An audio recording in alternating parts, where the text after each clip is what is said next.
To all present, I give you Merrimack High School's class of 2016.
To all present, I ask that you please rise and remove your hats. Today, our nation's colors will be presented by the Merrimack Police Department's Honor Guard.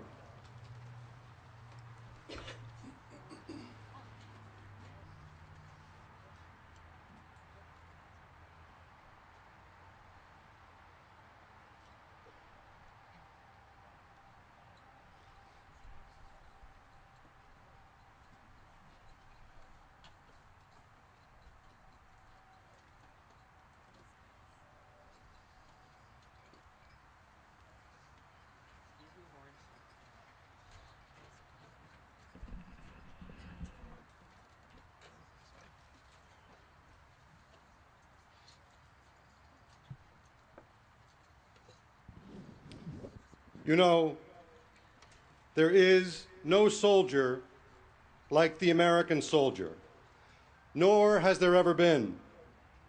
And so I ask that at this time, you join with me to honor those who, over our nation's history, have sacrificed so much that we may be free. I ask that together in silence, we honor our American soldiers serving all over the globe and remember those who have made the ultimate sacrifice.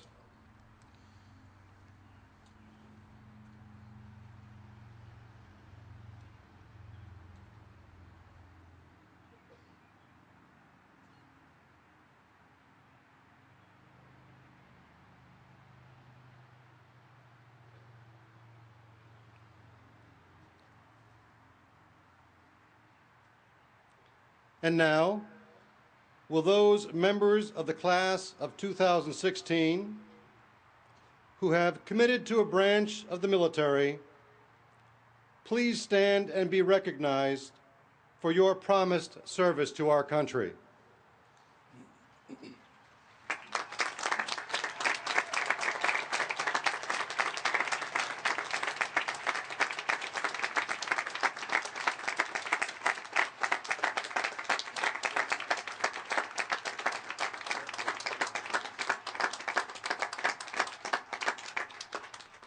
Thank you. And now, the Merrimack High School Band, led by Mrs. Patricia Cunningham, will play our national anthem.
I ask that you remain standing. On this day, we remember a former Merrimack student, Ashley Gwindon, a young woman who lost her life in service of her country, just trying to keep the rest of us safe. What was a national news story a month ago remains one today, as it should be. For us, the story is intensely local and far more personal.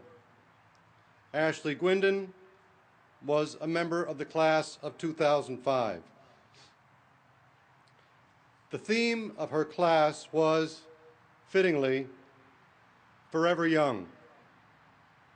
In her yearbook, Ashley wrote, "Live for something rather than die for nothing."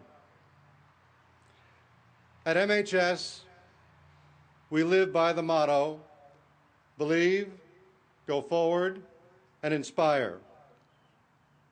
We believe that Ashley not only embraced our motto, she personified it. Our thoughts and prayers are with her family at this time.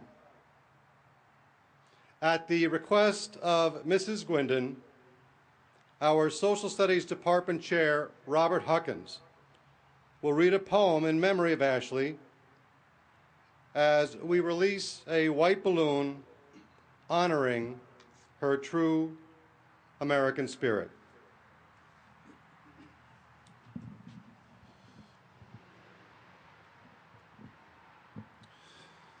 This poem is entitled "The Dash," and it's written by Linda Ellis. I read of a man who stood to speak at the funeral of a friend. He referred to the dates on the tombstone from the beginning to the end. He noted that first came the date of birth and spoke the following date with tears. But he said what mattered most of all was the dash between those years. For that dash represents all the time that they spent alive on earth. And now only those who love them know what that little line is worth. For it matters not how much we own, the cars, the house, the cash, and now only those who love them know what that little line is worth. So think about this long and hard. Are there things you'd like to change? For you never know how much time is left that can still be rearranged. If we could just slow down enough to consider what's true and real, and always try to understand the way other people feel.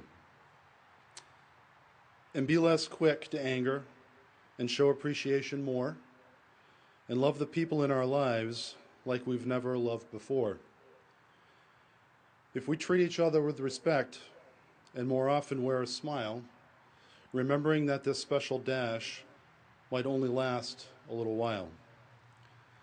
So when your eulogy is being read, with your life's actions to rehash, would you be proud of the things they say about how you spent your dash?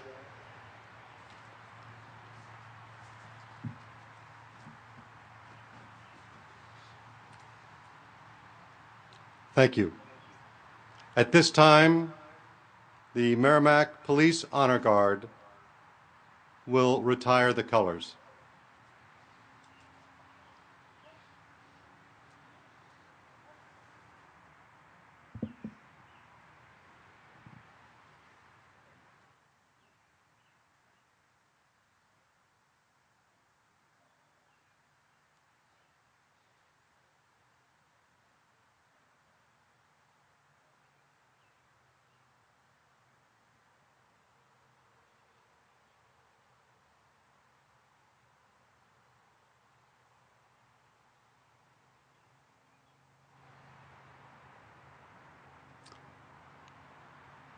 You may be seated.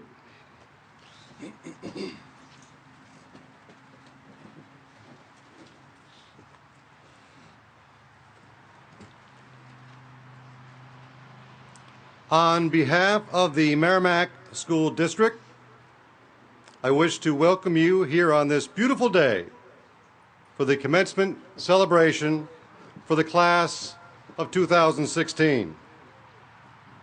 Welcome, Mrs. Shannon Barnes, School Board Chair, Mr. Andy Schneider, School Board Vice Chair, and School Board members, Mr. Davis Powell, Mrs. Cinda Gualumi, and Mr. Mike Hamilton. We welcome Superintendent of Schools, Marjorie Chaffrey, and Assistant Superintendent, Dr. Mark McLaughlin. Welcome to parents, guardians, relatives, volunteers, MHS PTG members, community members, and friends. Welcome to the members of our emergency units, fire department, and police department. Now, before we honor our community today, would you please join me in thanking my colleagues seated directly in front of their students. Please give them a round of applause for their hard work, commitment to excellence, and their commitment to our kids.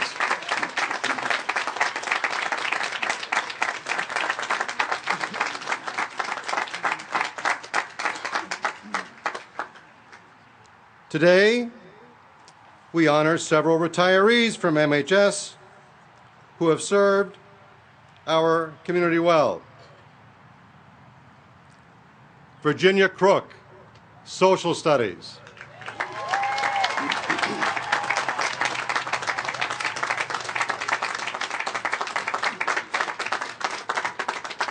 Judith Brown, English.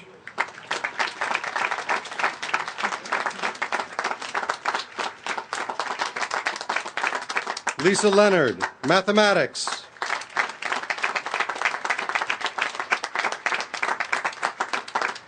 Barbara Stekovich, Social Studies.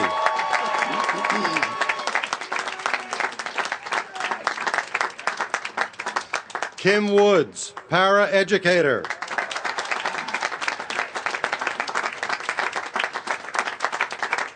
Donna Hanson, Para-Educator. And Paul Fafford, Para-Educator.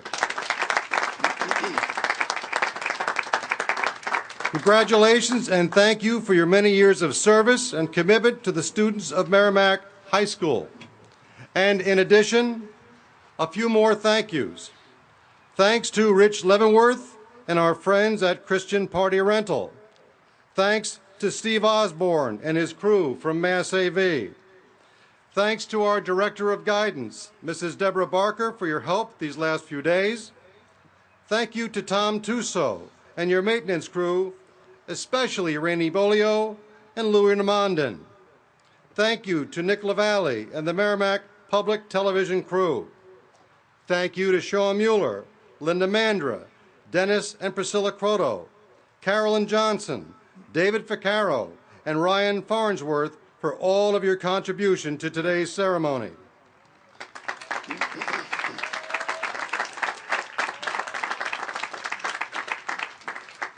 And a special thank you to our senior class advisors, Mrs. Pamela Foster and Mrs. Cassie Sulius.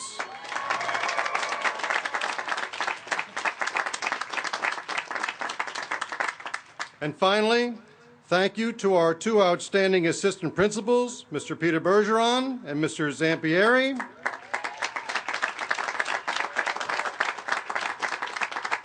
As well as our resource officer, Mike Murray, for helping us out today. A special shout out to the Zampieri family and daughter Bella as they celebrate her graduation from high school on this very day in Hollis Brookline.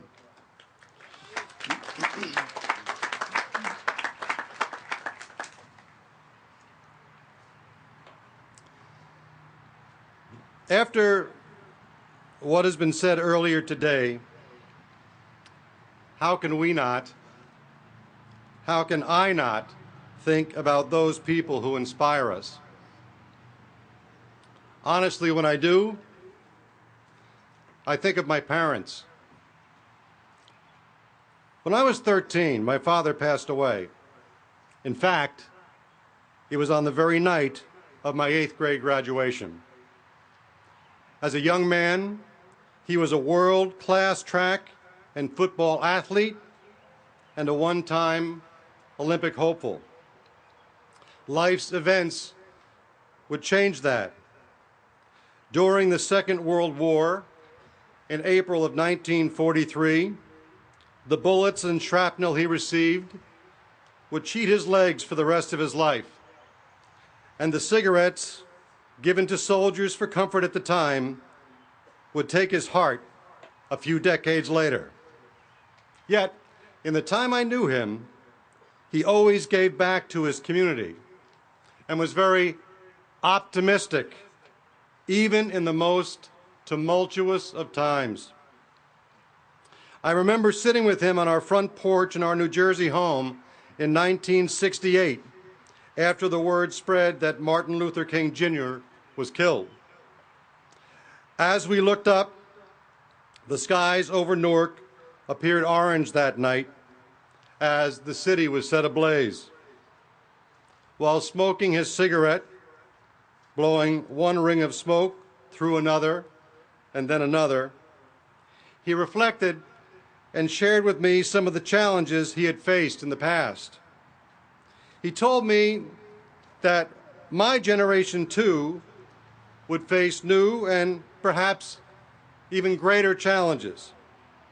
And yet he remained optimistic about the future of his country and the future for his son. I do not know why it took so very long, but finally this past winter, I told my mother that she was my inspiration. She and my immediate family celebrated her 95th birthday at my home less than a month ago. Born in 1921 as a young girl, she saw the stock market collapse, spent her teen years through the Great Depression, worked with some of the greats on the stage in New York, and yet watched, as did many young women of her time, her husband of just a few months join all the other men in the neighborhood as they went off to war. While at war, in one of his first letters home to my mother, my father wrote that the Nazis had given him a birthday gift. Indeed, it was on his birthday, April 26, 1943, that he was shot in Tunis, Northern Africa. He later became a well-deserved recipient of the Purple Heart. As for the Great Depression, my mother would tell me stories about some parents in the neighborhood that ate only every other day so that there would be food for their kids. Her favorite dessert from that time was bread, nicely buttered, with sugar sprinkled on top. She spoke of it with such joy and a smile on her face. And so one Saturday, as a senior in high school, just before I graduated, we enjoyed that same dessert together. Reflecting on the 1930s and 40s, she said, "We have achieved so much as a country since then, and you and your generation, Ken, will achieve so much more." So here's the thing about my mother. Shortly before I was leaving college, I was told that I would never find a teaching position. It was my mother who assured me that I would. After all, why wouldn't someone hire you? You'll find a job. Things will be okay. Soon thereafter, I took my first teaching position away from home in the great state of New Hampshire.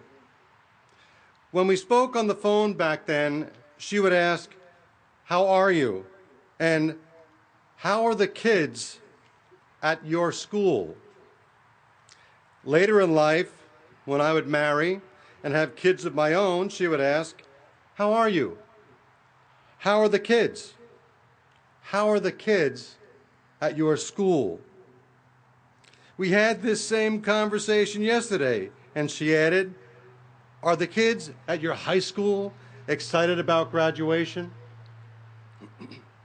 You see, no matter my response to her questions over the past 40 years, she would always end the conversation on a positive note, optimistic about the days ahead.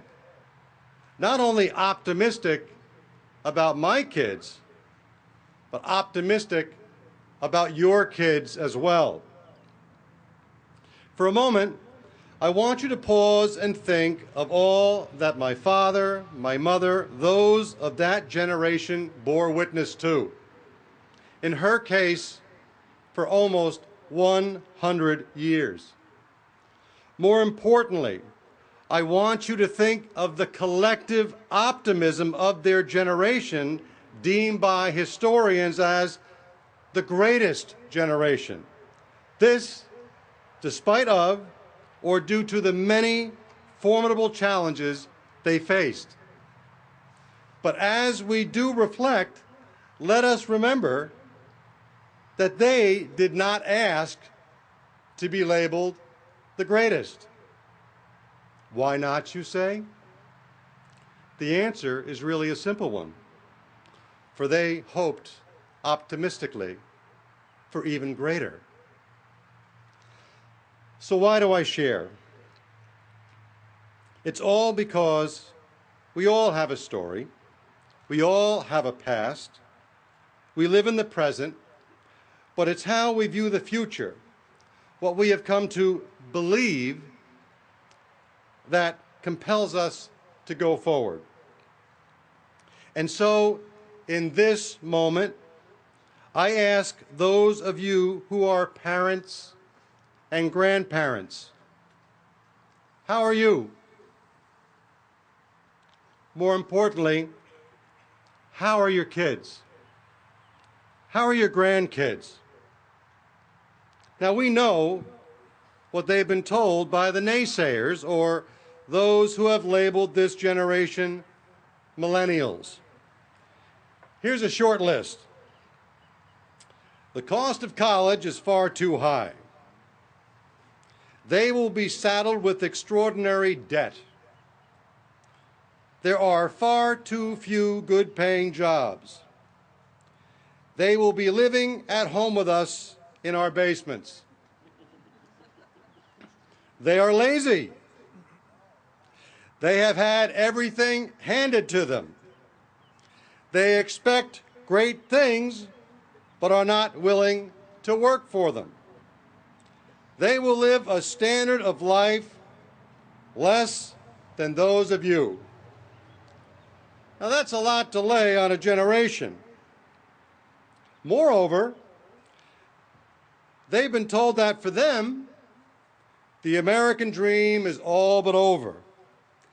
As if these kids have had anything to do with this. I can assure you that the first time someone said that the American dream was over, the American Revolutionary War had just come to an end. That was about 240 years ago. The naysayers were there then, and apparently they live and seem to be thriving today. The talk today can be so negative, and talk about the glass half empty as opposed to being half full. None of us turned a blind eye to the problems this generation will face. But do we have to read surveys about our youth that place greater emphasis on the 9%, 7%, and 5% who made the wrong choice, as opposed to the 91%, 93%, and 95% who made the right choice? A recent New York Times article entitled, "When Did Optimism Become Uncool?" notes that pessimism is now the mainstream, with optimists viewed as Pollyannas, meaning if you don't think everything is awful, you don't understand the situation. Even being realistic is now equated with being pessimistic. Now, personally, I agree with the article's notion that social media and cable news highlight scare stories and overstate anger. Folks, students, it is time for a change. We need to revive optimism, break out some smiles, and rise above and challenge the doom and gloom naysayers. And so, as principal, this is what I say to you. We know that the kids who sit before us have made good decisions, and some have made poor decisions. But are they so different from us? We know that while we celebrate a top 10, there is and always will be a bottom 10. And we know that the overwhelming majority of our kids lie somewhere in between. For each of our kids, we know there are no guarantees in life. However, we can continue to do what we can to provide each kid equality of opportunity, all the while knowing we cannot promise each kid equality of outcome. Ultimately, history teaches us that they will face challenges not only inherited, but challenges both anticipated and unforeseen, thus unique to their generation and the generations they will bring forth. I feel compelled to say this to all of you. I have lived with these kids in the light of day for 4 years. These kids embody character. They personify passion. They are problem solvers, and yes, they are dreamers. Now, for those who say these kids have no spirit, you have not seen these kids, led by Dan Jadgett, Sean Lyons, and Jesse Lodano, at an MHS basketball game. The gym rocks like no other. Rise up, Dan Jadgett. Rise up, Sean Lyons. Rise up, Jesse Lodano.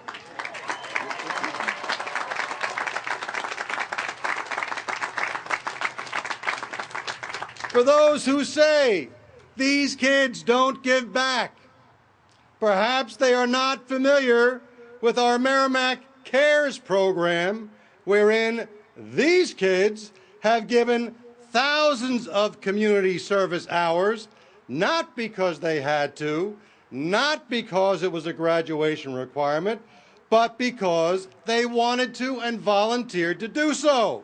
For those of you who have given back or participated in Senior Service Day, I ask you to rise up.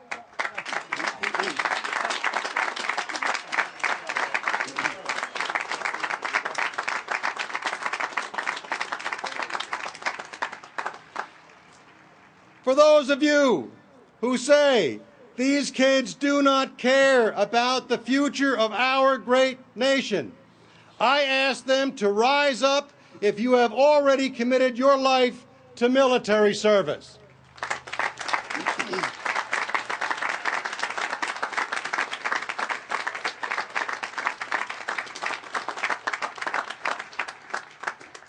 Rise up if you have chosen to pursue public service as a policeman, fireman, teacher, work in the medical field, law, or to government service. Rise up.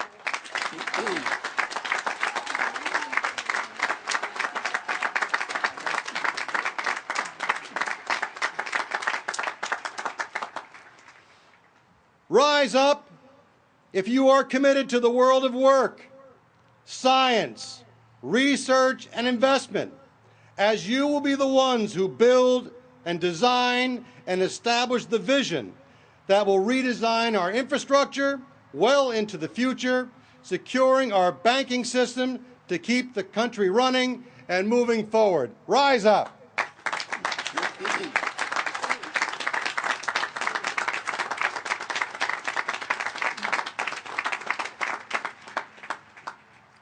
Rise up if you are committed to creativity and the arts, which make up the very soul of who we are as Americans.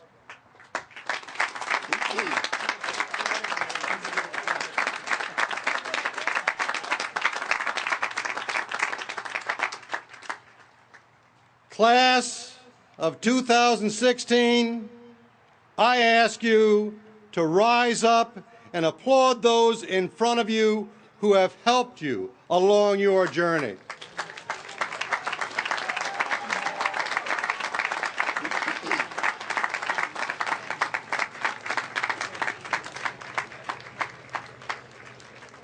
And for those of you in the audience, grandparents, parents, guardians, and family members, please stand and applaud your future. I ask you to rise up and applaud these kids for what they have overcome to be here today, and more importantly, rise up and applaud them for what they may achieve in the future.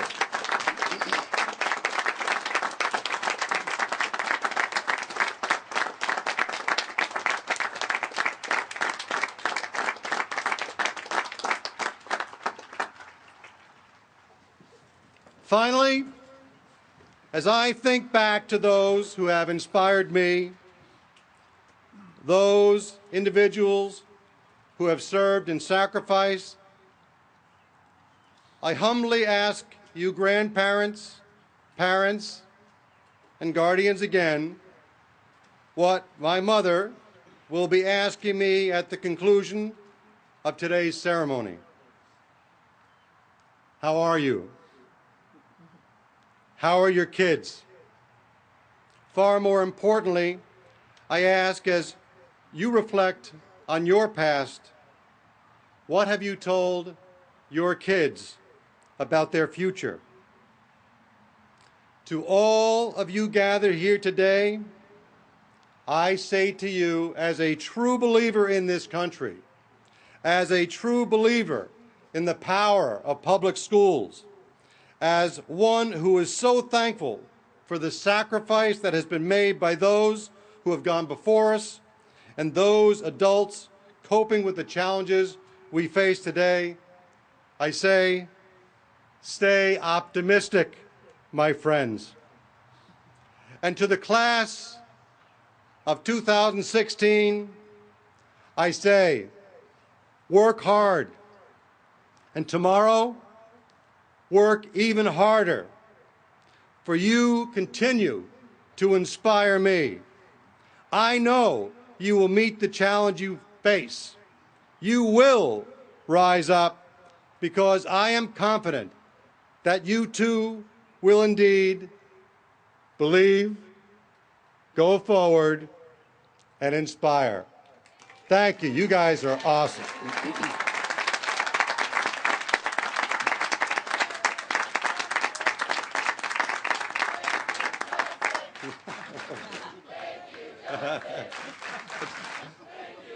Thank you.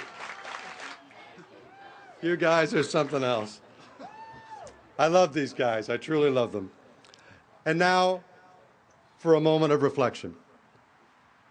You're broken down and tired of living life on the merry-go-round, and you can't find a fighter, but I see it in you, so we gon' walk it out. Move mountains, we gon' walk it out, and move mountains. And I'll rise like the day. I'll rise unafraid. I'll rise up, and I'll do it 1,000 times again. And I'll rise up, I like the waves. I'll rise up, in spite of the ache. I'll rise up, and I'll do it 1,000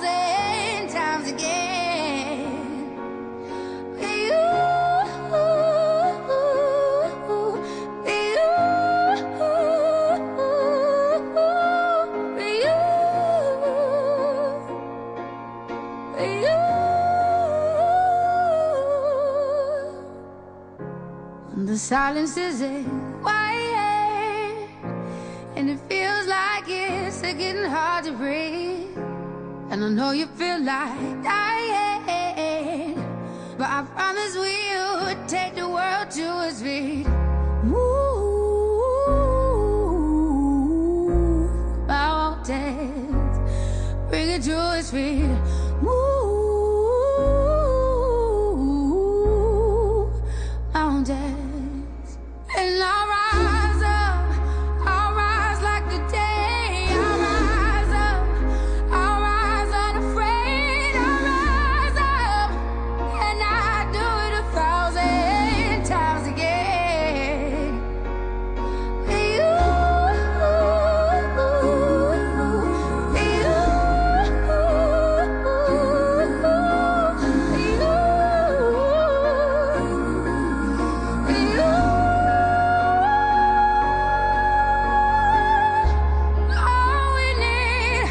all we need is hope, and for that we have each other, and for that we have each other. And we will rise, we will rise, we will rise. Oh, we'll rise. I'll rise up, rise like the day. I'll rise up in spite of the ache. I will rise 1,000 times again, and we'll rise up. I like the waves. We'll rise up in spite of the ache. We'll rise up, and we'll do it 1,000 times again.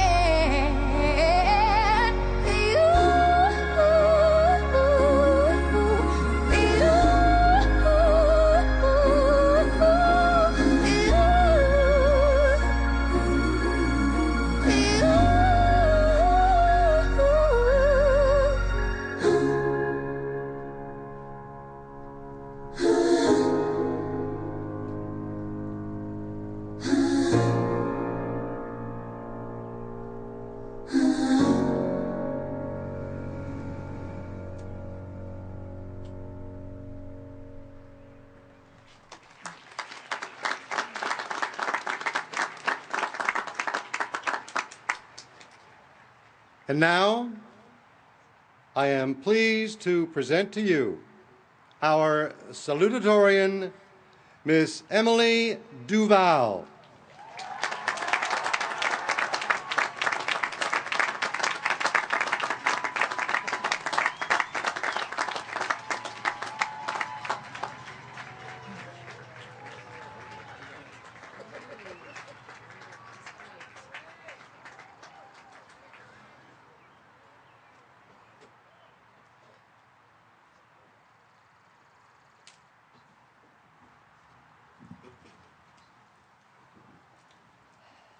Welcome students, faculty, family, and friends to the 2016 graduation ceremony. It's been a long 12 years, and today we not only celebrate the accomplishments of the class of 2016, but we appreciate the people who helped us get to this point. We thank the parents and family members who believed in us from the very beginning, the ones who went to our games, our performances, and our competitions just to show their support. We thank the teachers and faculty who pushed us to do better while inspiring us to be better. And finally, we thank the friends who were there for us when others may not have been. They listened when we were having a hard time, and they motivated us to keep going. So to each of these people, I say thank you. Class of 2016, we've made it this far, and now it's time to look forward. You may have mapped out a master plan for the next 10 years of your life, or perhaps you have no idea what you'll be doing after today.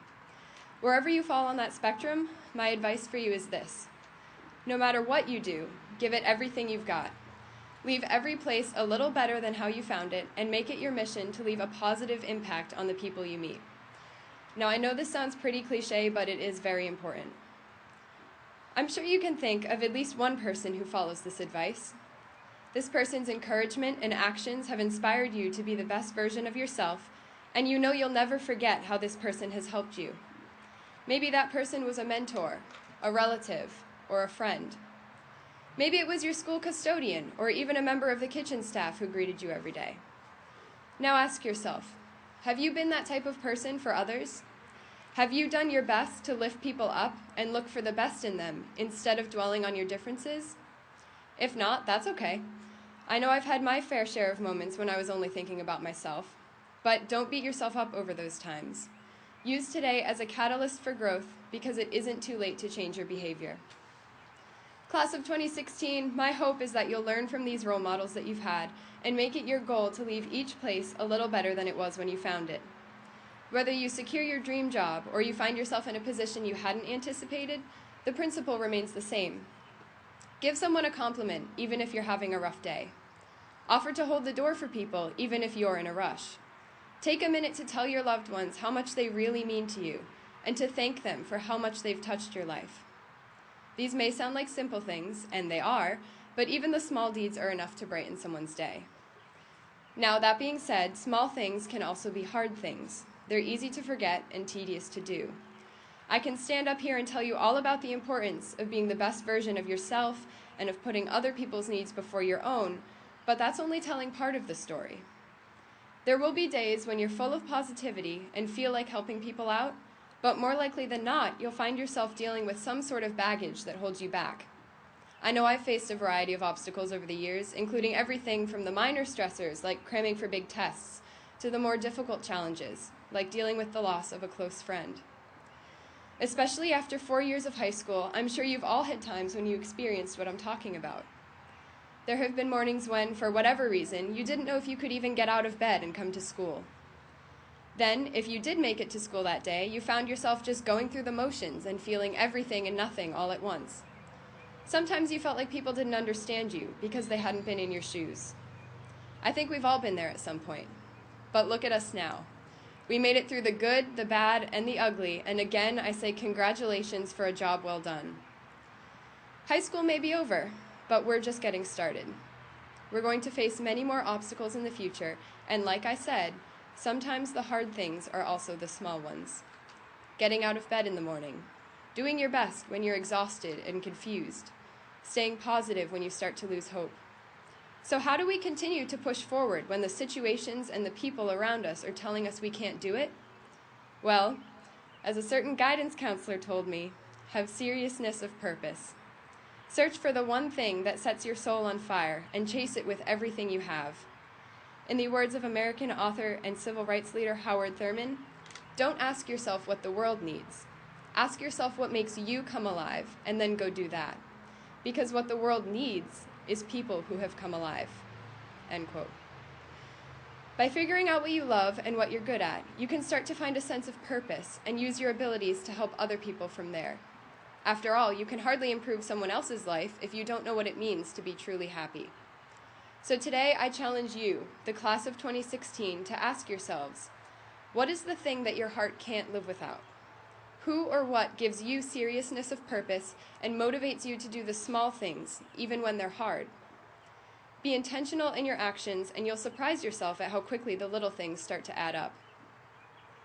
I'll leave you all with the first full version of my senior quote, because it has helped me to get through the best and most difficult parts of my senior year, and I hope it will resonate with you as well. It's a statement from American author and poet Maya Angelou.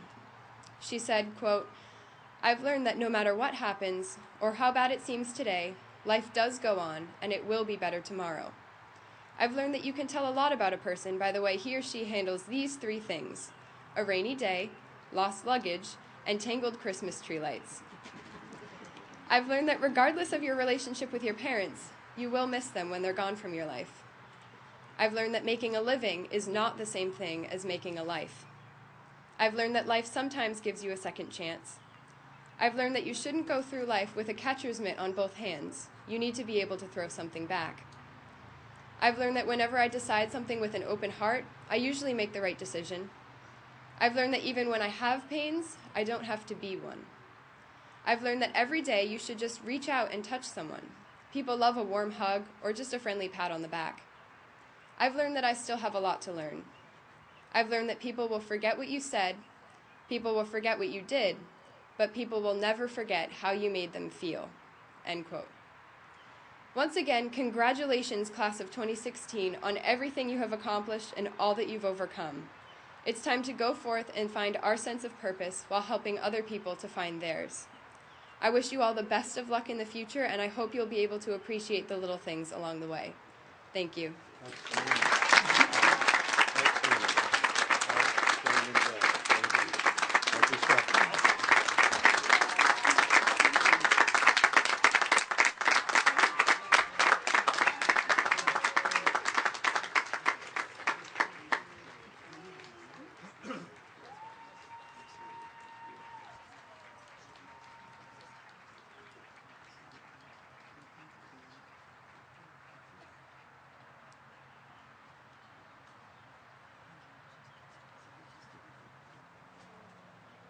Outstanding, Emily. And now, led by Mrs. Patricia Cunningham, the Merrimack High School Band will play Black Granite.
Wonderful, Pat.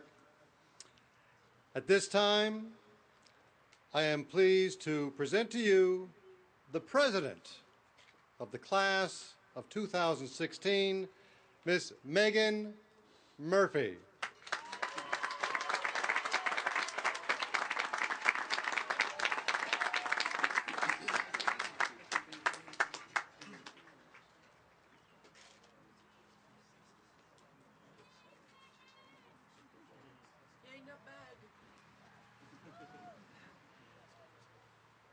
Today is the day we have been looking forward to for the past 12 years. And here I am, making the speech that I've been dreading for the past 2. I would like to take a moment to congratulate all of us who have suffered from senioritis for making it here today. I used to think that graduating high school was going to be easy, but the stress-filled tears and mental breakdowns while writing a paper at 2 a.m. made me question whether or not I would actually be here today. Some of us have balanced clubs, sports, and 1 or 2 part-time jobs, in addition to going to school 6 hours a day. So let's all take a deep breath and take a moment to reflect on everything that we have overcome and give ourselves a pat on the back for all we have achieved, even though at some times it felt like we wouldn't make it. Our years here at MHS have taught us so much. We learned that sometimes failing your economics test is okay, because through our failures we learn how to succeed. Or it simply taught us that economist maybe isn't our most promising career path. We learned, or are still learning, to deal with our anger after the ref at the boys basketball state championship declared that Noah Bagelman's game-winning shot would not count, even though we all know it should have.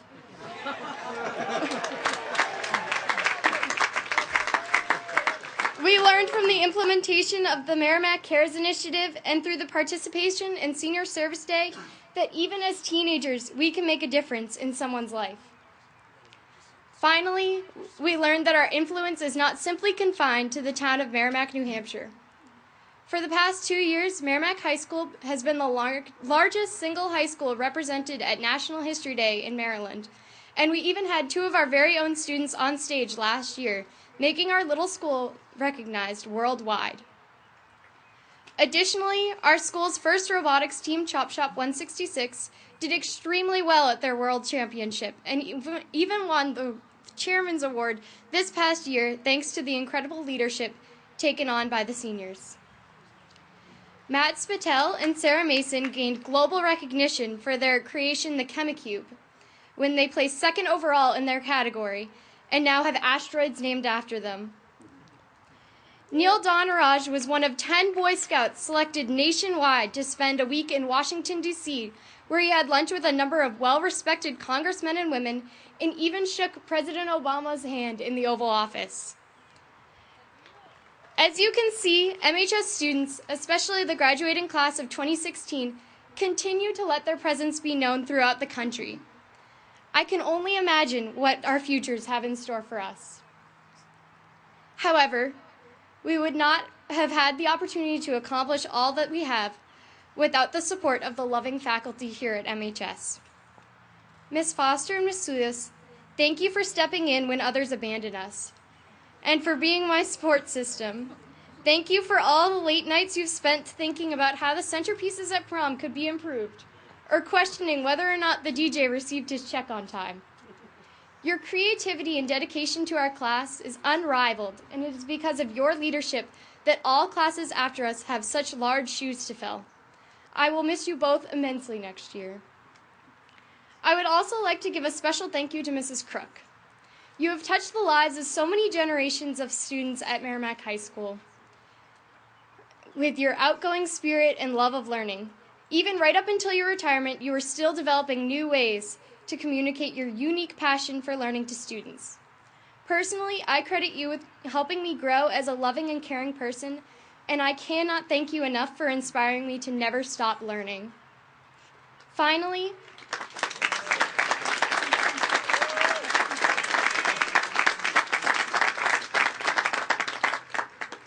a thank you to all our families who have cheered us on at soccer games, wished us luck on a big test, have proofread all of our essays, and are crammed in the stands right now listening to this speech. I would especially like to thank my family as they have always supported me. Dad, you are the kindest and most selfless man I know.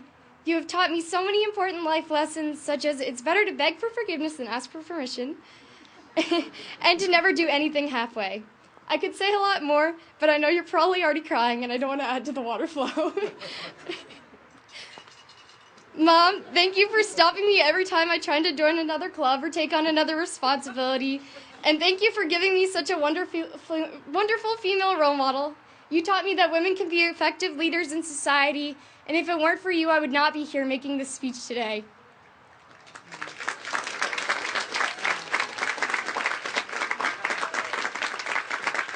Shannon, thank you for being my constant cheerleader and for making me branch out of my comfort zone.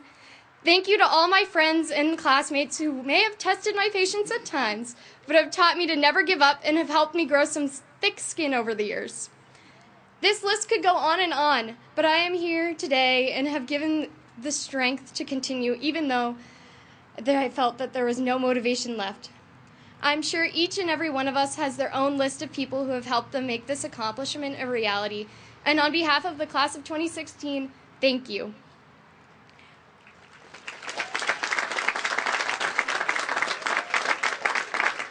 Our teachers, coaches, family, and friends have given us the guidance to make it this far, but now it's our time to decide what we want to do with our future. Hannah Montana once said, "Life's what you make it, so let's make it rock." James Yates will be living this motto literally as he plans to continue to dazzle us with his guitar skills as the next Randy Rhoads, while others plan to take a more figurative approach. Jake Marcus plans to rock it in the White House as the president of the year 2048. Phoenix DePira and Nick Grinley will be making our school, nation, and town proud as they have both committed to serving our country. Phoenix committed to the U.S. Naval Academy, where he plans to major in systems engineering, and Nick will be shipping off on July 12th to join the U.S. Army as a 91st Echo welding technician. Kyle Gerard plans to continue pursuing his passion for first response by attending Lakes Region Community College to be a firefighter and paramedic. Andrea Rivera will be attending MCPHS for pre-med with the goal of eventually going off to med school for pediatric oncology. Michaela McIntyre will join her in the health profession as she majors in nursing at UMass Lowell. And they are not alone in their excellence. There are so many other examples of Merrimack students going on to do amazing things, but unfortunately Mr. Johnson told me that my speech had to be under 5 minutes. I have no doubt in my mind that at our reunion in 10 years, I will feel unaccomplished compared to my fellow classmates. In closing, I would like to share my favorite quote by Mother Teresa. "I alone cannot change the world, but I can cast a stone across the waters to create many ripples." If you look at each person in the class of 2016, we have each made ripples in our own way. But if one puts all of those ripples together, we've made waves.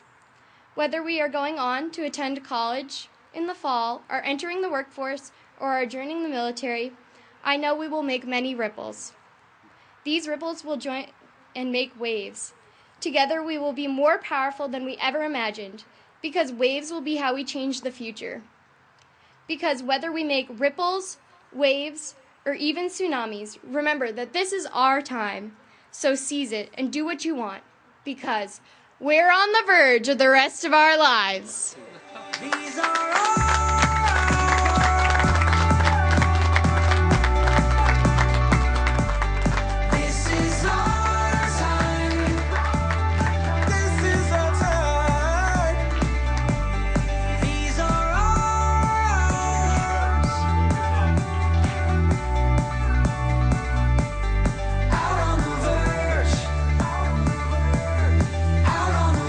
of the rest of our lives.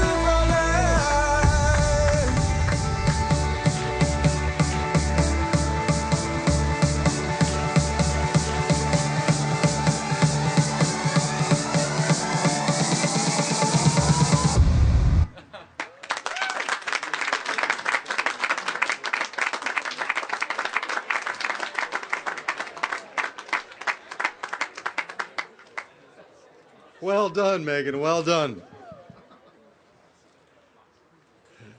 And now, led by Mr. Ken Dougal, Merrimack High School's Chamber Choir will sing I Sing the Body Electric.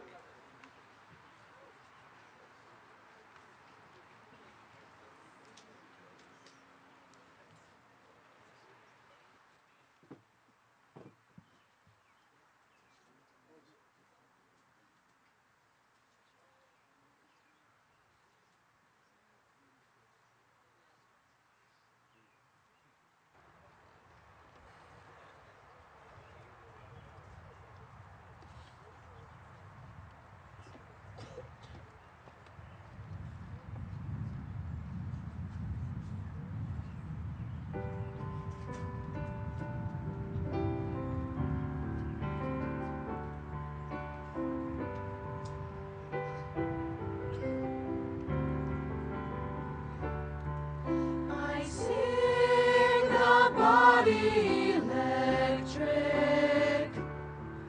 I celebrate the me yet to come. I toast to my own reunion. When I become one with the sun, and I'll look back on Venus, I'll look back on Mars, and I'll burn with the fire of 10 million stars. And in time, we will all be stars.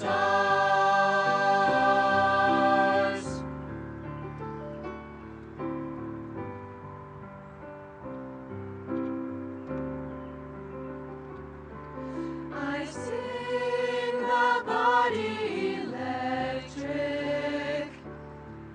I glory in the glow of rebirth, creating my own tomorrow. When I shall embody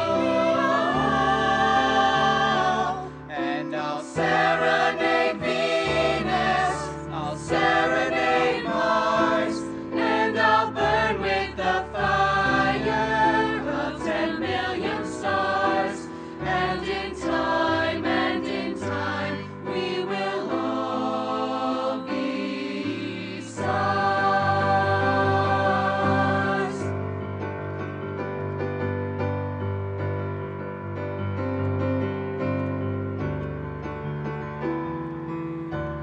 We are the emperors now, and we are the czars. And in time, we will all be stars.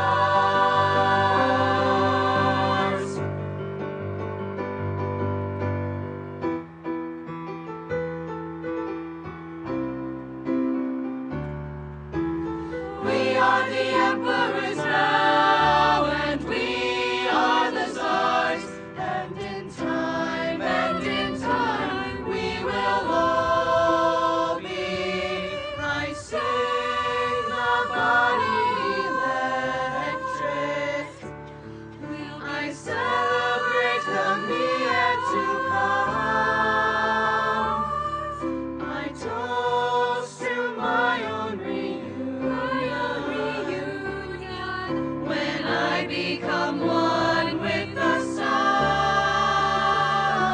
and I'll look back on Venus, look back on Mars, burn with the fire of 10 million stars. And in time,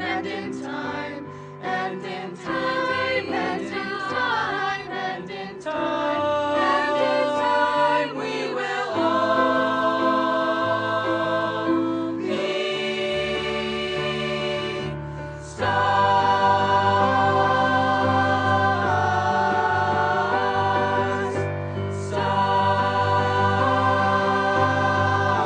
Stars. Stars.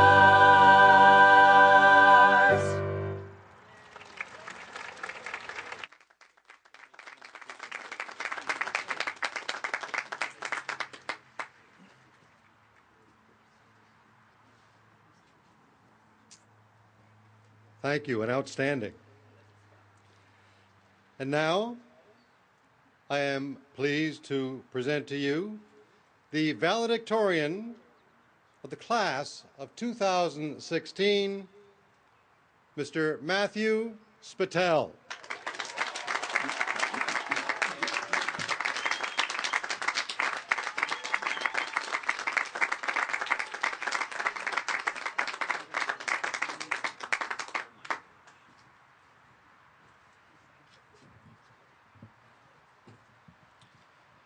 Greetings, class of 2016.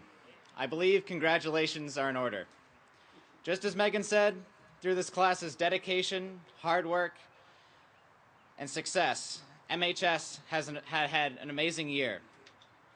Between athletics, Granite State Challenge, First Robotics, Senate Youth Program, Boy Scouts, woodworking, theater, Chemicube, band, National History Day, and many more activities, it's honestly quite hard to keep up with our accomplishments. I will even go as far as to say that this may be Merrimack's most successful year of all time. But before we leave this field to celebrate these accomplishments, I have one important question for all of you. Are you successful? We say that Bill Gates is successful and that our class is successful. But what does that really mean? Is our success the piles of plaques, trophies, and blue banners that we brought home this year? Or is it something much more complex than that? For the past 4 years, I have chased success by earning good grades, participating in extracurricular activities, applying to prestigious universities, and ultimately standing before you today. I pursued success with every part of my being, oftentimes at the expense of my enjoyment and friendships. I kept waiting for the moment when I could stand back and say, wow, I made it. I am successful. But that moment never came. With every competition I won or A+ that I earned, I would feel a momentary rush of excitement followed by a lasting, hollow feeling of discontent. I began to wonder what the point of it all was. My friends were annoyed by my academic obsession, and my life was consumed by stress and worries. I asked myself, how can I be so unhappy and dissatisfied when everyone around me is constantly congratulating me on how successful I am? The answer is quite simple. I was not successful. Or rather, my definition of success was incomplete. Throughout the course of high school, we have felt the intense pressure of society forcing its definition of success upon us. A type of success that revolves around financial security, power, and status. Ironically, this type of success often results in the unhappiness and discontent that I just described. As we leave this field today, we must ask ourselves, are we chasing after society's success or our own? For me, it was hard enough to break away from society's definition of success, let alone come up with my own formula for happiness. I started by asking myself, who are the most content, happy, and truly successful people that I know? The answer was immediately obvious. My teachers. Almost all of my teachers love their jobs, and they come into work with a smile on their face every day. But a few individuals have stood above the rest for me. Specifically, Mr. Mueller, Miss Manna, Mr. Chisholm, Dr. Wancha, Mr. Mann, Mrs. Mandra, Mrs. Johnson, Mrs. Chaffrey, Mr. Johnson, Dr. Campbell, and lastly, Mr. Pym.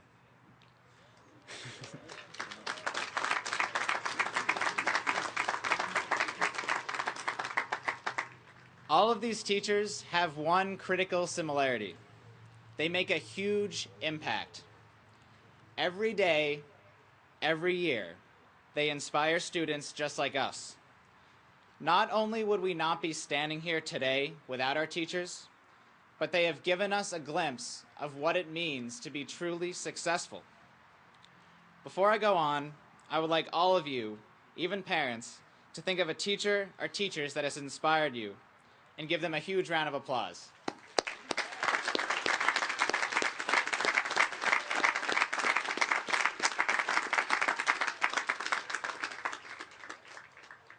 The sad part is, society doesn't think that these teachers are successful.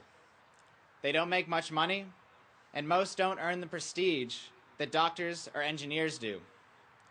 As the next generation, we have to be the ones to change this. We must show the world that impact, not money, is one of the key components of success and happiness. So what does this mean for our futures? Should most of us drop our current major and switch to education? Probably not. While it's true that we require amazing and impactful individuals in our education system, we need even more inspiring individuals to populate all walks of life. Whether you're a scientist, writer, artist, programmer, architect, fireman, or professional athlete, you have the ability to make a huge impact. We can all inspire others as mentors, teachers, coaches, or even parents.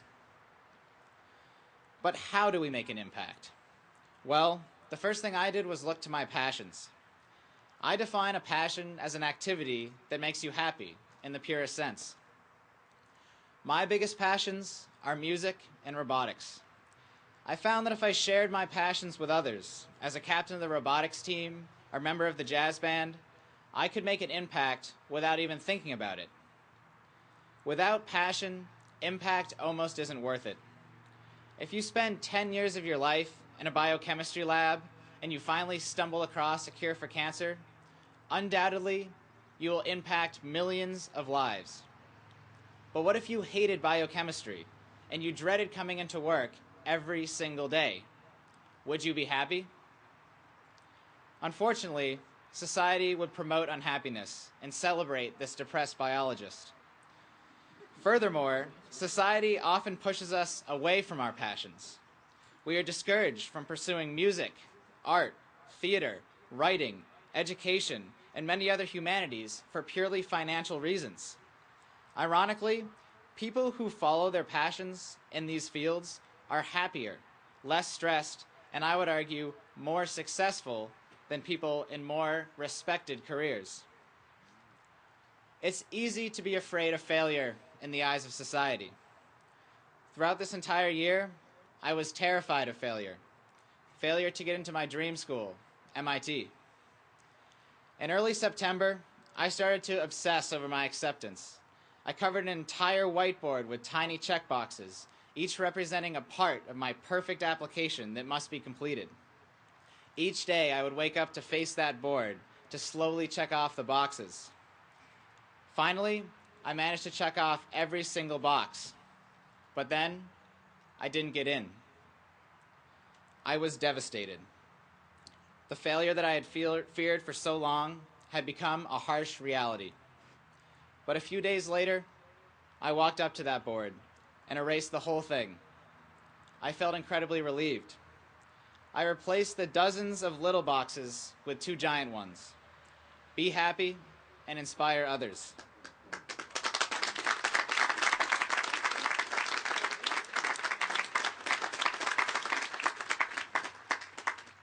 We could all benefit from erasing these society-driven checklists in our lives and replacing them with these 2 simple objectives.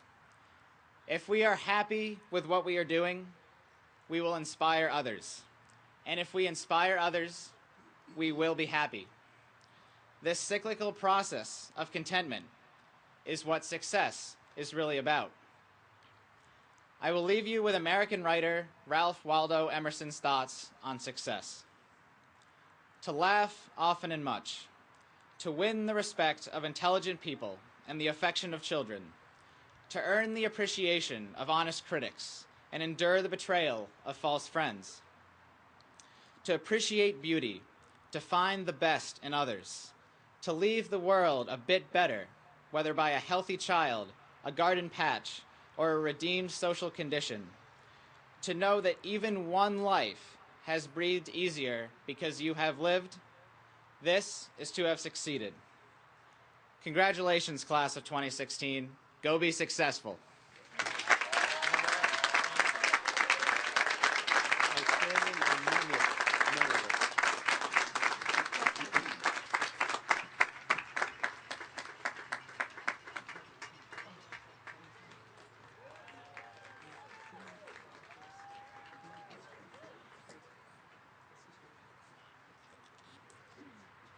Simply outstanding, Matt, and most memorable. And now that special time has come.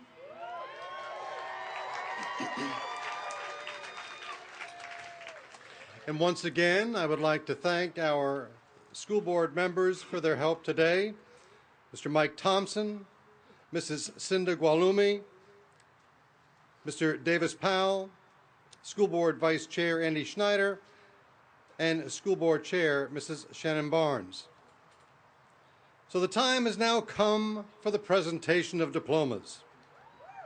Assistant Principal Mr. Peter Bergeron and English Department Chair Jan Moynihan Cooney will read out our students' names, while Superintendent of Schools Marge Chaffery, Assistant Superintendent of Schools Dr. Mark McLaughlin, and I will award individual diplomas, and Resource Officer Mike Murray will award some commemorative pins.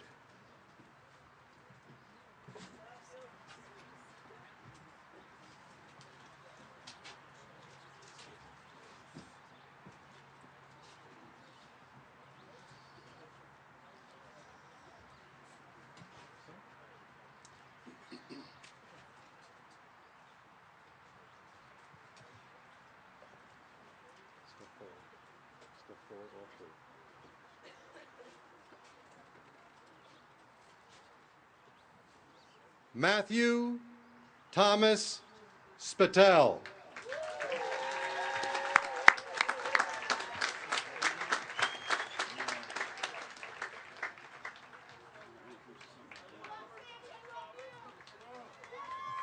Emily M. Duval.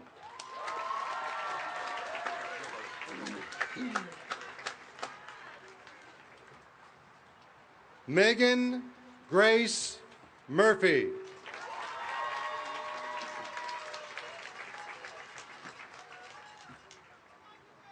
Noah Liam Avery.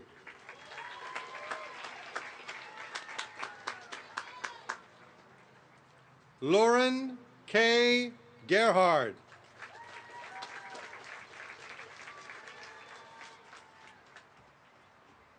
Bailey P. Joseph.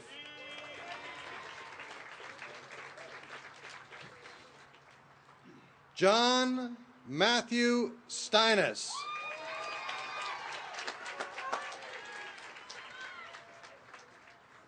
Riley R. Clark.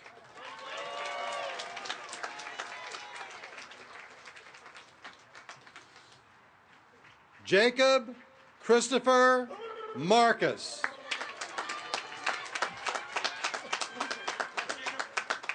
Annalise M. Arthun. Alexander Joseph Ackerman.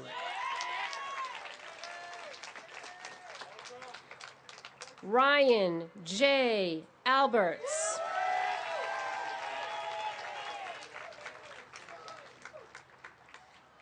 Nathaniel J. Anderson. Samantha Whitney Anderson.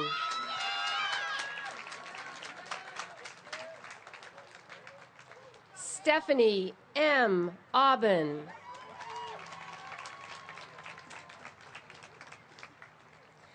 Melina L. Abbott.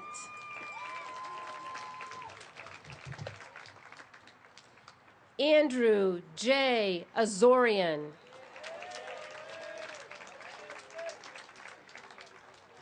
Brandon Christopher Bashand.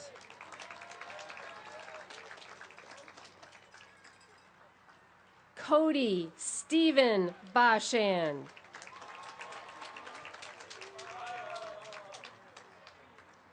Owen Patrick Bailey.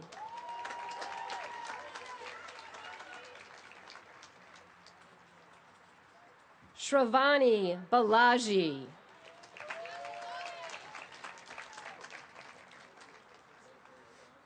Victor Baloche. Alexei Baranov.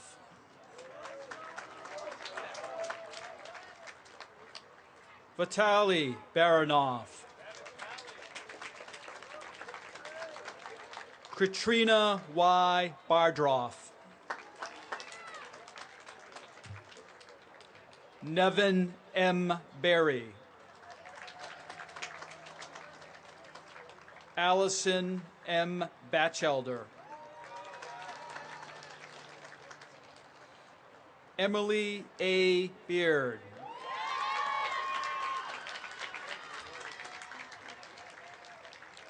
Olivia J. Beaton. Curtis J. Beaton. Cameron A. Belrose. Noah Michael Bagelman.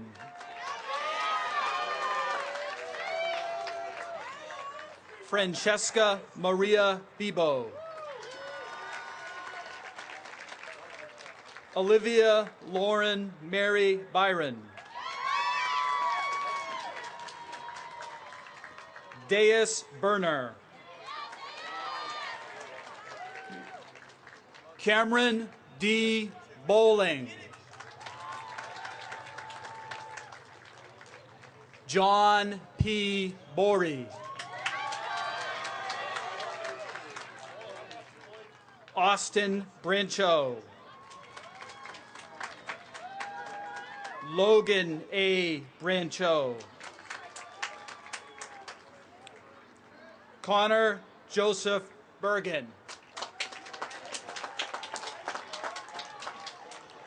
Joshua M. Karen.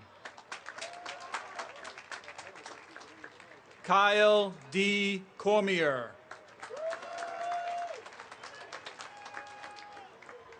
Tyler A. Brewster.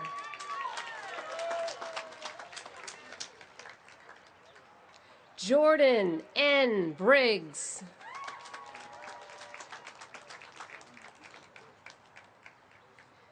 Catherine L. Brooks.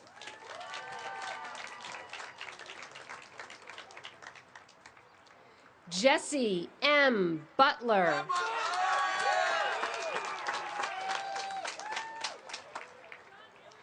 Devin Taylor Cady.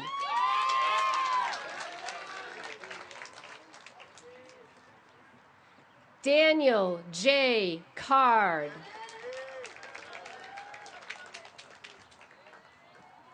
Darwin J. Carosa.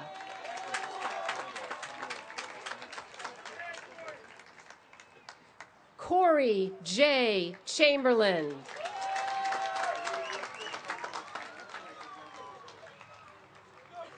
Jacob D. Chambers.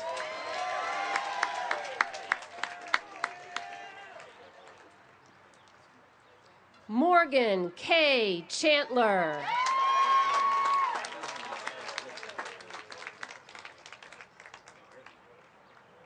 Elvis Simba Chamoyna.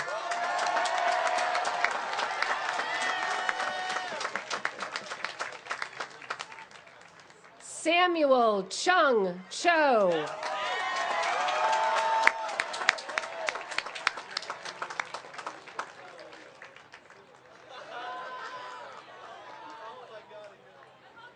Amanda Catherine Clark.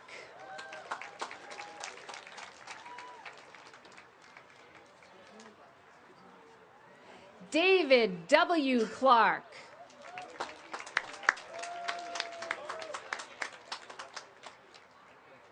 Connor D. Cloutier.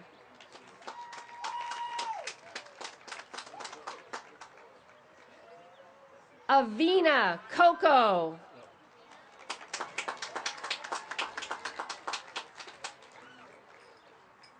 Joanne S. Coffey.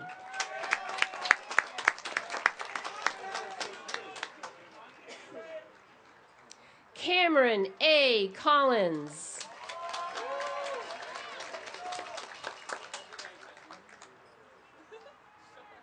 Sean M. Colopy.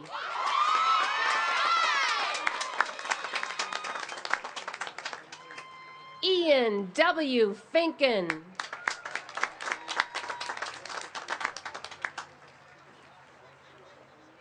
Jaron Duncan Gage.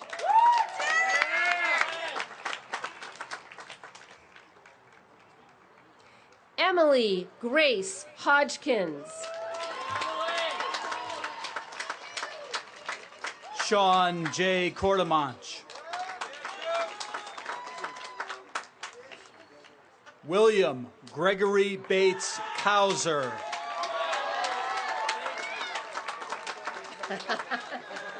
Matthew S. Kreitz.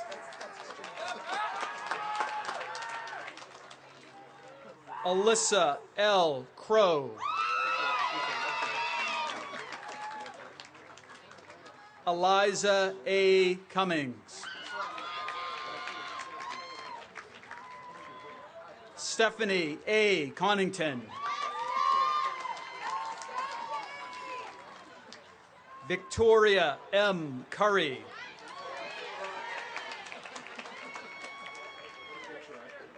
Connor J. Sear.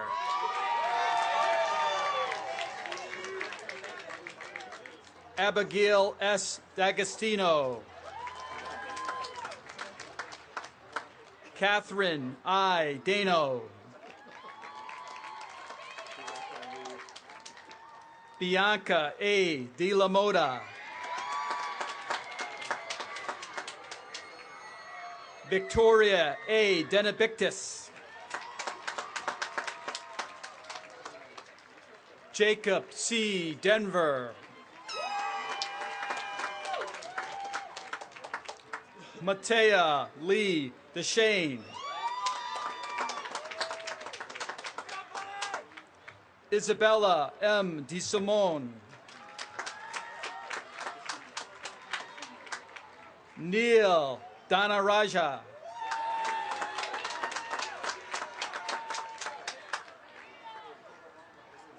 Jacinda Z. DeZazo.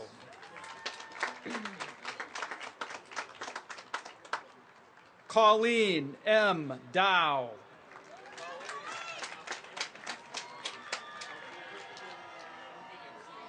Benjamin D. Landry. Melissa Eileen Lazama.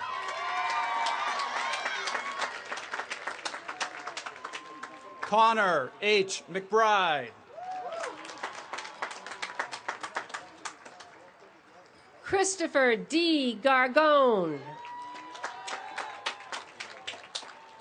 Ryan D. Downey.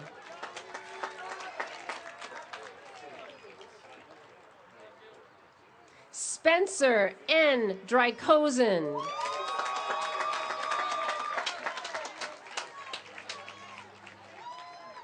Lauren E. Dubois.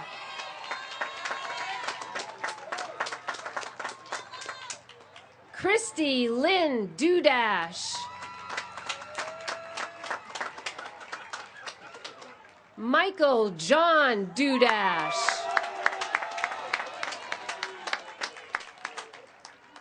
Callie A. Dwyer.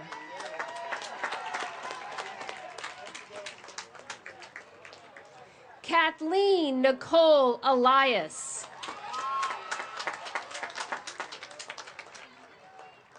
Kaylee C. Eno.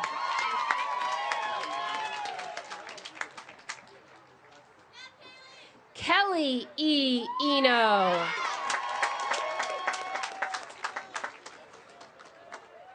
Julianne R. Epstein.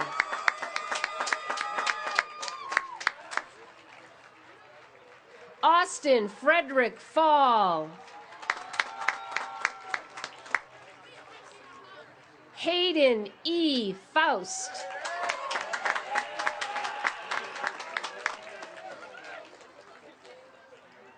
Christopher D. Favara.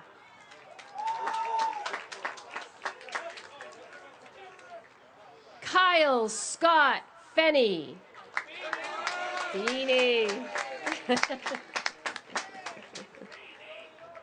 Brenna K. Fields.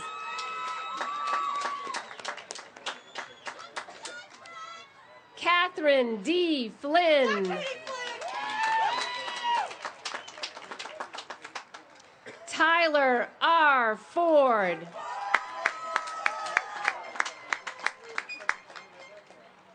Kayla M. Franklin.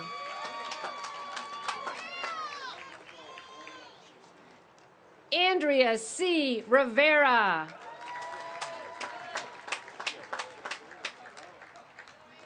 Catherine Ann Swanger.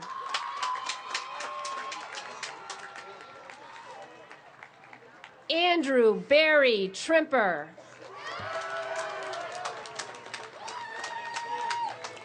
Courtney Nicole Gain. Nikiforos Vasilousi Gakis. Cassidy J. Gaudis. Tia Ashley Gaumont. John Paul Andre Gendron.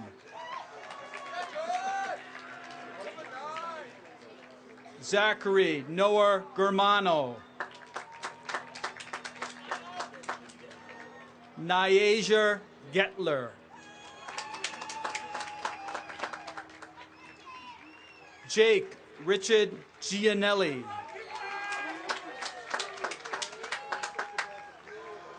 Catherine E. Gifford.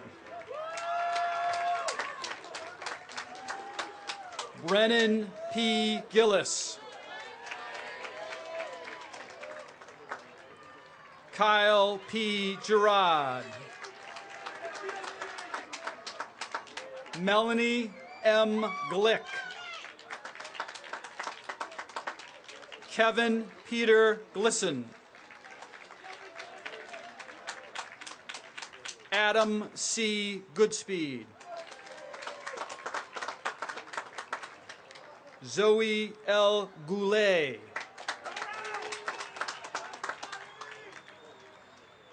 Nicholas Joseph Grinley. Gregory Richmond Gilmet. Jackson York Gudakunst.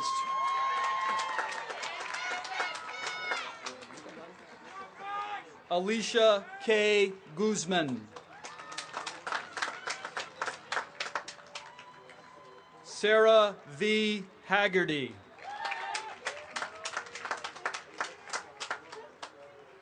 Sarah Rose Hamlin. Kayla Marie Gorman. Tyler J. Hansen. Ethan B. Harrington. Megan A. Harris. Chelsea J. Hoy.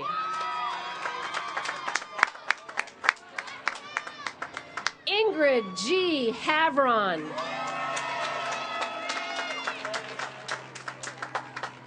Ashley Nicole Haynes Hunsicker. Scott M. Haynes.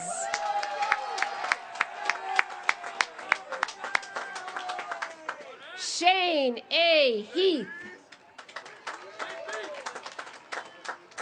Sean Hebert. Caitlin G. Hybrider. Bryson D. Herring. Alexis M. Hogan. Trey Eugene Holmes. Sarah Joy House. Jessica Hartman Humphrey. Daniel D. Jadget.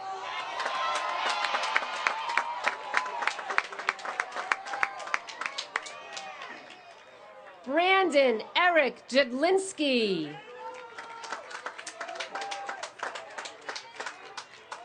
Taylor A. Jewett.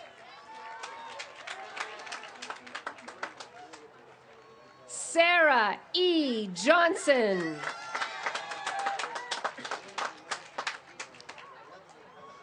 Nicholas C. Jones. Nathaniel Ray Watson.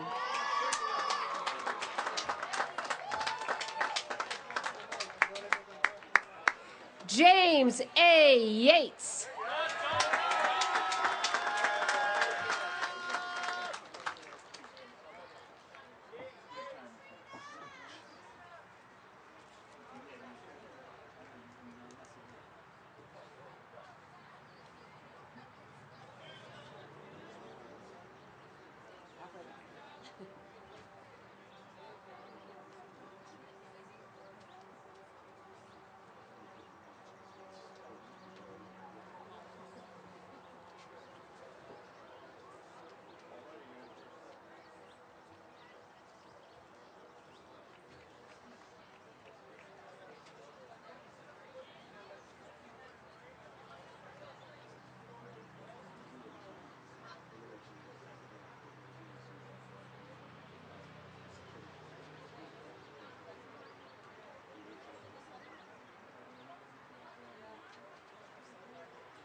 Sarah Ann Jones.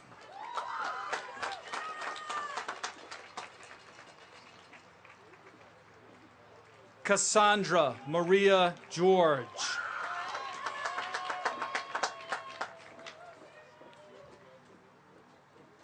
Sabrina N. Jouders.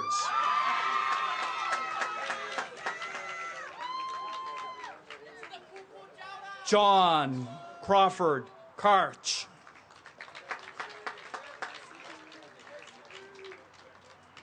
Andrea Christina Katsoulis.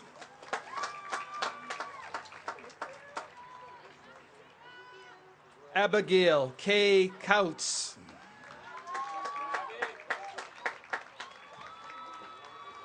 Matthew J. Keeler.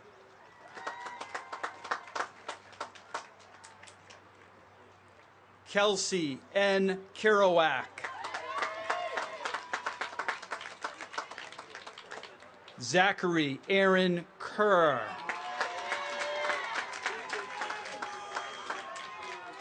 Emma E. Klapka. Shri Harshif Kohli.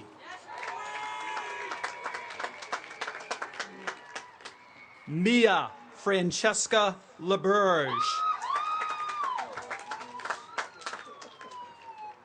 Tyler J. LaChance. Joshua Brian LaCroix. Alexa T. Ledoux. Taylor Renee Lamoureux.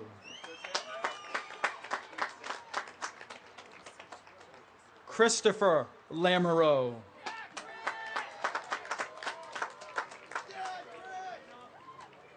Jack R. Landry. Tiana Patriot Landry. Erica Jean Lane.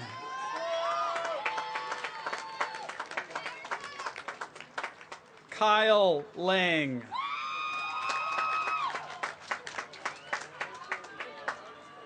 Eric Lapointe. Matthew S. Larson. Jundi Vermillion Lawrence. Jacob J. LeMay. Molly Ann Lenart. Cameron A. Liddell.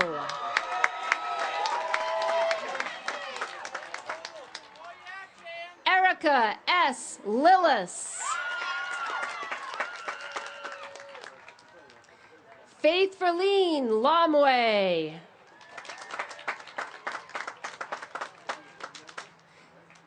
Jesse A. Ladano.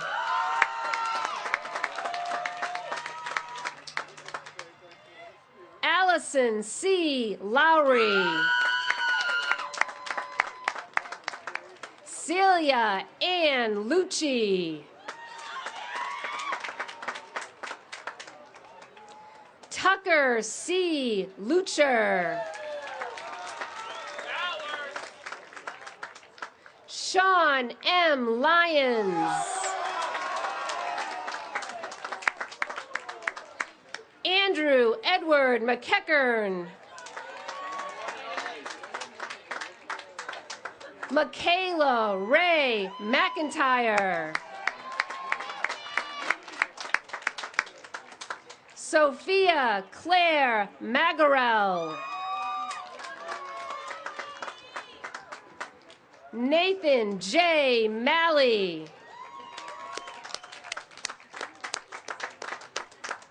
Emily Rose Major.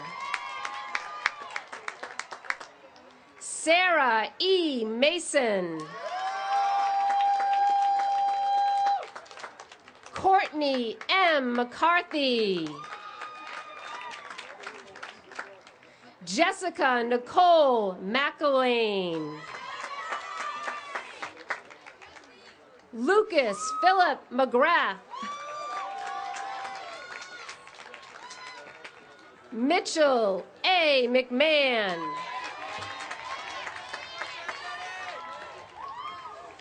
Caitlin S. McManus.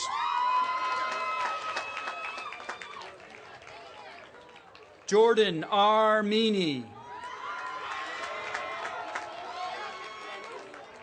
Shannon Rose Megan.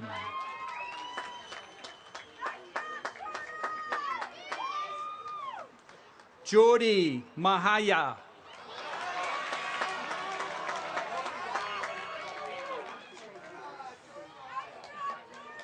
Jessica R. Merchant.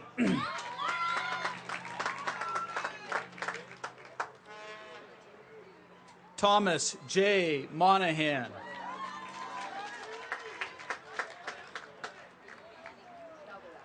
Brandon M. Moquin.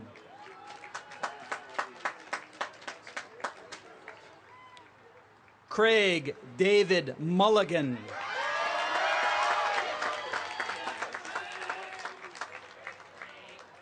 Alexander M. Murphy.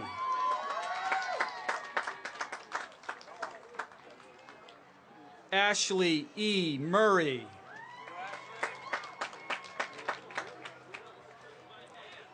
Riley W. Murray. Shayla M. Nelson.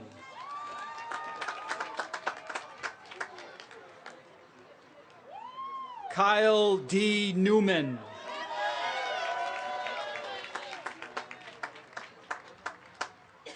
Ty G. Nichols.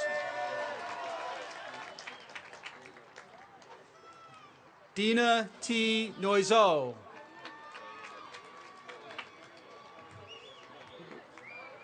Addison T. Nozell.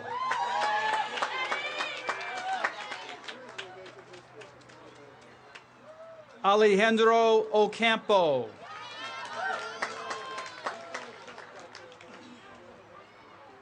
Michael F. O'Hara.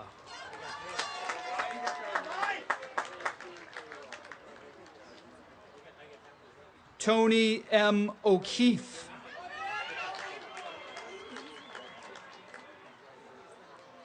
Kaylee N. O'Neill.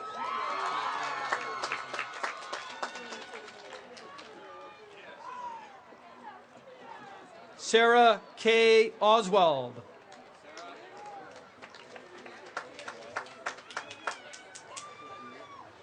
Jared R. Ottman. Danielle Nicole Olette. Benjamin D. Parent.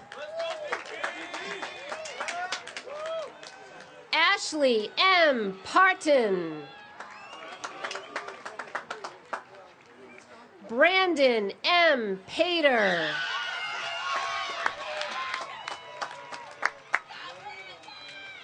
Caitlin A. Perkins. Olivia Christine Pedersen. Jocelyn F. Phillips. Jesse James Pickett. Skyla Rose Panette. Keegan R. Porter. Benjamin Layton Reams. Cassandra L. Redfern. Jesse O. Regner.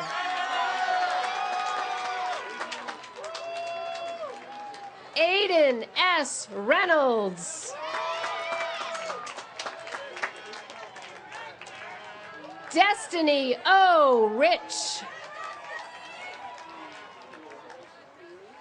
Evan J. Ringel.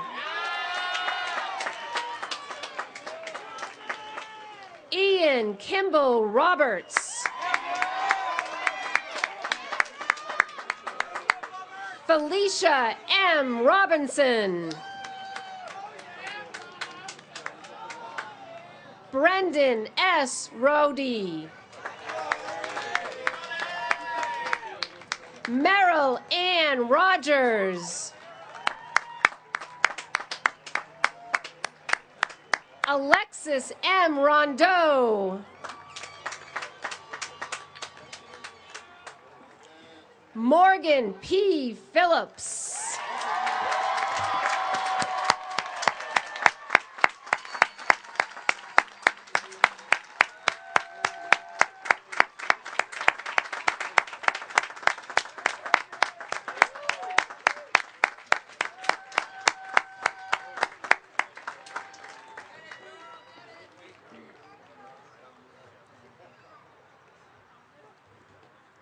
Cabrina L. Roy.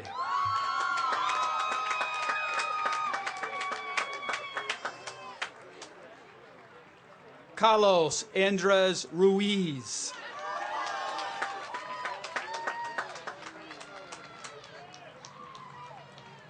Brian J. Russell.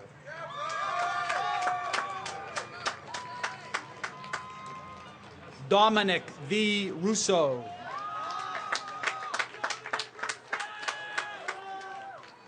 Christina May Ryan.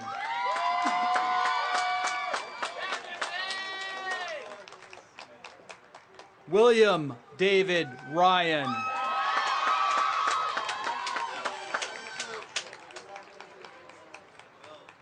Sita Sela Samsock.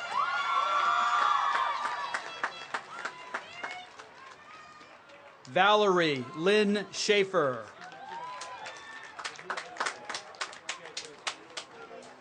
Zoe Alexandra Schilling.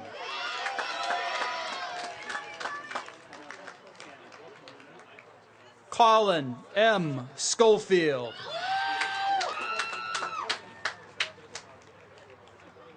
Chad Gregory Seaver.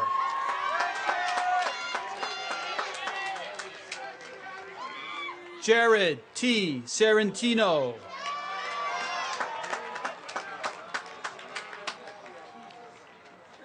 Hannah V. Shala.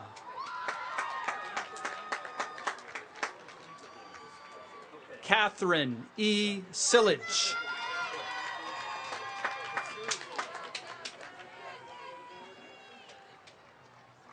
Peter J. Sillage.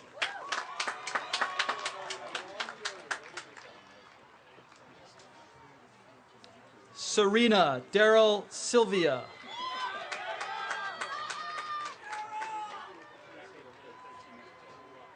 Ryan M. Slate.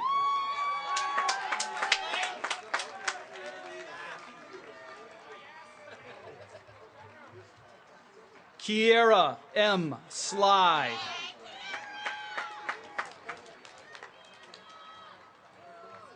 Alden Brooke Somerville.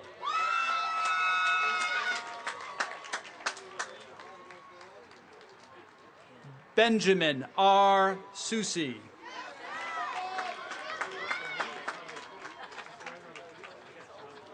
Gage Michael Sousa.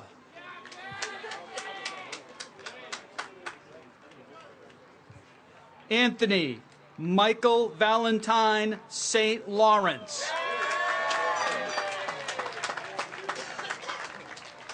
Derek E. Stardub.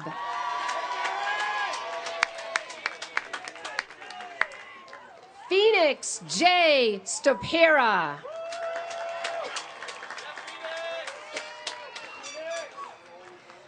Olivia Charlotte Rose Streeper. Christian Strobel. Eve Marie Sudol.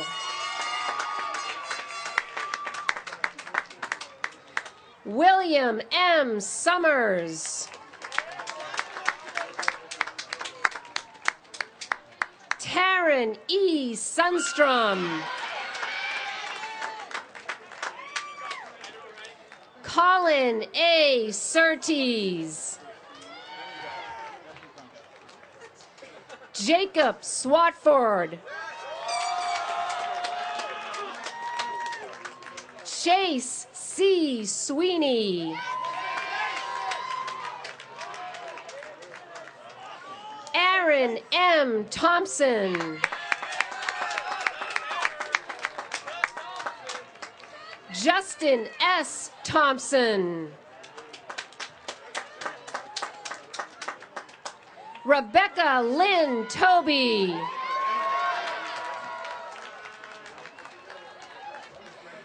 Kathleen Terenz. Emily E. Torres. Owen L. Tracy.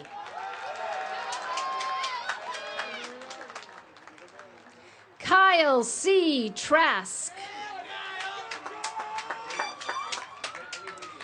Aaron J. Tupper. Kayla E. Valuzzi. Connor W. Vance. Taryn Michaela Rain Vargas. Kira L. Venn. Robert A. Verdon.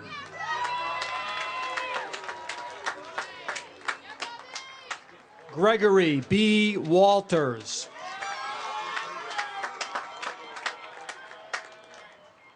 Sierra S. Walters.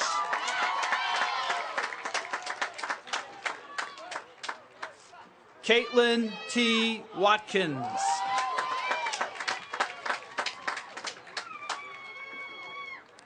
Bailey Jane Watson.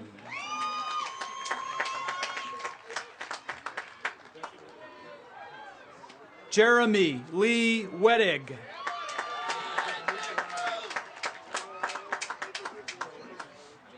Brian L. Weiner.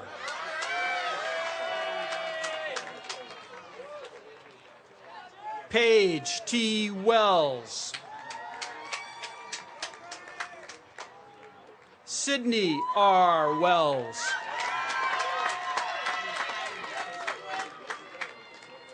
Ariel Nicole Wiegand.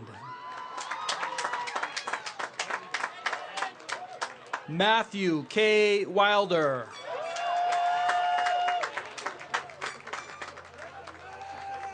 Andrew Joseph Wojak.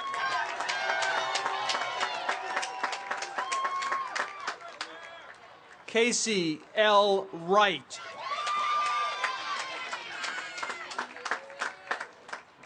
Madison Ann Young.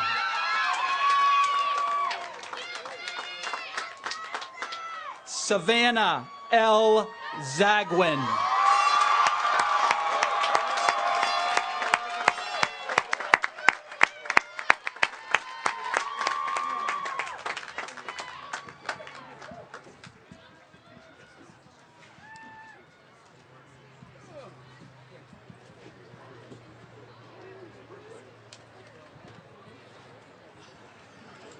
And while Savannah makes her way along the Mission Triangle, I ask that Megan Murphy, our class president, please come forward.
Remember, just wait for Megan to get the word, and then we'll get the shot.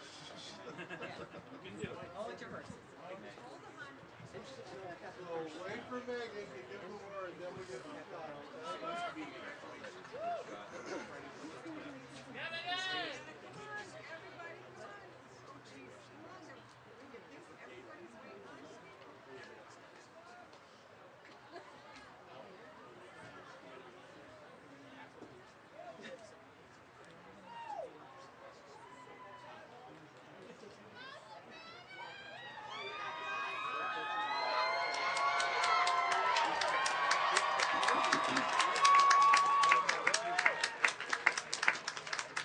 And now it is time for you, the members of the class of 2016, to rise.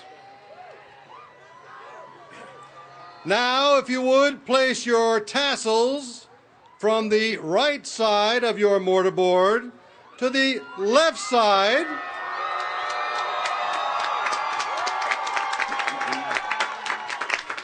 And listen to the instructions from your class president, Megan Murphy. Class of 2016, let those beach balls fly!